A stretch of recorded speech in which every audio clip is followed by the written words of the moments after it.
Hi, welcome to Quid Pros Quo. I'm Rin. And I'm Zac. And today we are talking about subplots, which is so fun and so exciting. Yes. I love subplots. Yes, they're the spice of narrative, and especially when it comes to longer form where you're talking about novels and series of books. That's where you can really make your subplots shine. So I'm sure you already know what subplots are, but just in case you're new to writing or you don't have a super clear definition, the definition we'll be working with this episode is a minor plot that runs parallel to the main plot, and it often focuses on a main or secondary character. Right. So a good example of this is that in every YA novel these days, there's a romance subplot to go along with the non-romance A-plot. So yes. A-plot, B-plot is another way of talking about it. Mm-hmm. Or you can just start going through the letters of the alphabet depending on how many subplots you're including. Yeah, so you could really have like 26 plots. And that would be really fun. And then we were just going to give some more examples, one from each book that we are each going to give an example from a book we have written. Yeah.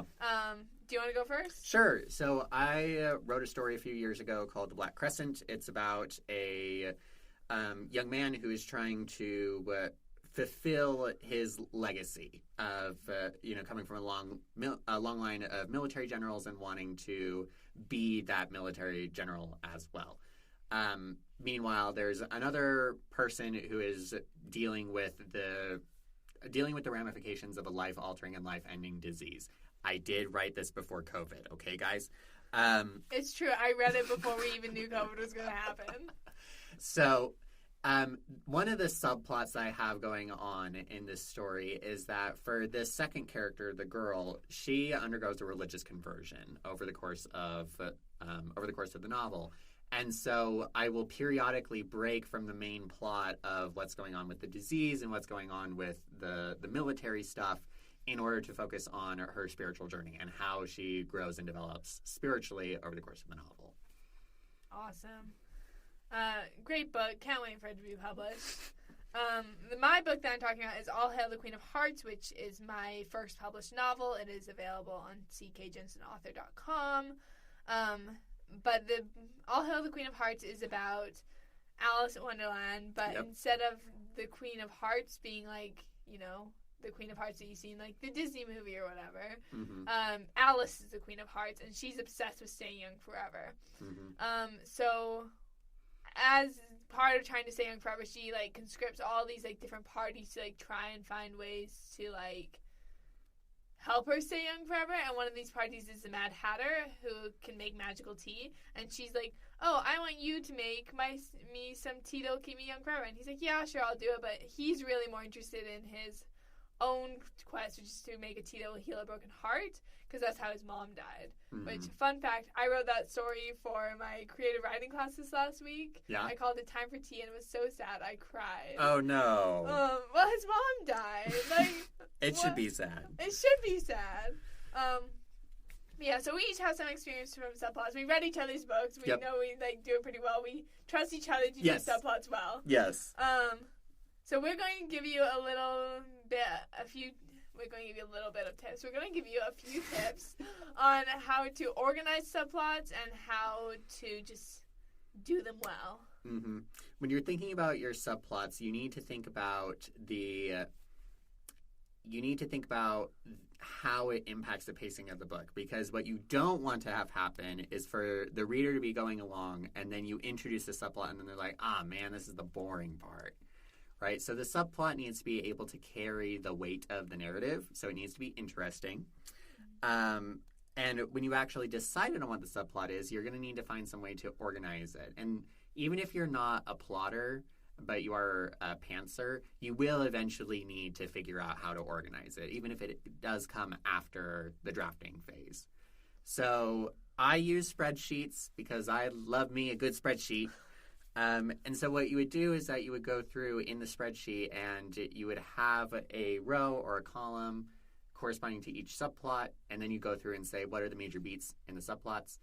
And then with the spreadsheet, you can kind of make your timeline where it's like, okay, this is a beat in the main plot, here's a beat in the subplot, we're gonna put a break in the main plot so that this can happen in the subplot, and then you can go through and keep doing that. Yeah, exactly. In addition to using spreadsheets, I also like using index cards and like writing out major plot points for both the A plot and the B plots, Mm-hmm. and then organizing them. I actually just bought myself a bulletin board last night, so I can pin them up. Yes. I'm so excited about it. But then, in regards to pacing, like you can think of it as either putting a break in the main plot to bring in the B plot, or the way I like to think about it is like braiding. Yeah. If you ever like braided hair or a bracelet or whatever, you know that you like have 3 strands, which I think is a good number of plots, like A plot, B plot, C plot. Yeah. Like it's not too much to handle. It's just good numbers. And you have to cross them over, and you can't just focus on 1 or 2 of the strands. You have to focus on all 3 Mm-hmm. and braid them in evenly to make sure that it makes sense. Yeah. And I like this metaphor of braiding because it reminds you that the subplot needs to come up regularly. Like you can't introduce a subplot and then it doesn't come up again until the very end of the book. Mm-hmm. That is not how you ought to do a subplot. It's supposed to show up, for example, if you have A plot, B plot, C plot, then it might be prudent to do like 2 beats of A plot, 1 beat of B plot, then a beat of C plot, and then you just repeat the pattern. Mm-hmm. Which will be good for your readers' brains, too, because we're pattern-seeking creatures. Yes. So you can do it that way. One of the things that is super powerful about subplots is that you can actually have a subplot carry weight in another plot. So you can kind of merge them together and then break them apart. So when I was writing The Black Crescent, I consider there to be 6 subplots, or like kind of 6 things that are going on at once.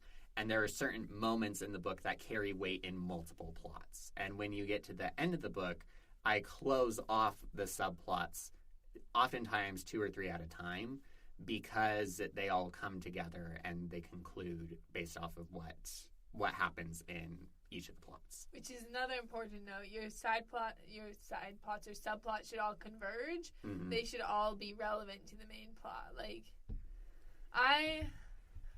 here's kind of a non-example, or an example of how to do it not so well, is I was beta reading another friend's book, and the book was fantastic.